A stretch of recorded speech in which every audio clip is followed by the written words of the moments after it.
সাম্প্রতিককালে সমস্ত রকম পুলিশি তদন্তেই যেখানে তৃণমূলের নেতারা যুক্ত, তদন্তের সময় পুলিশ অভিযোগকারীদের বলেন, সাক্ষীদের বলেন, আপনারা আমাদের মতো কথা বলুন, তা না হলে আপনাদের অসুবিধা আছে, বিপদ হবে, ভয় দেখিয়ে তাদের দিয়ে স্টেটমেন্ট করানো হয়।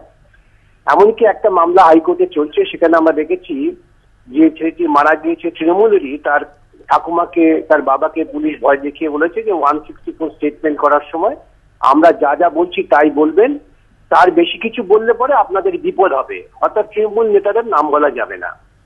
আমরা তপন দত্ত হত্যার মামলায়, যা মামলা হাইকোর্টে চলছে, সেখানে দেখতে পেয়েছি তৃণমূলের মন্ত্রী, তার নাম চার্জশিটে প্রথম অবস্থায় ছিল, পুলিশ তদন্ত করে তার নাম পেয়েছেন, লেখা আছে, কিন্তু ফাইনাল চার্জশিট দেওয়ার সময় তাদের নাম বাদ দিয়ে দেওয়া হলো। এটা সাম্প্রতিককালে পশ্চিমবঙ্গে তদন্তের ক্ষেত্রে পুলিশের একটা নির্দিষ্ট ঝোঁক।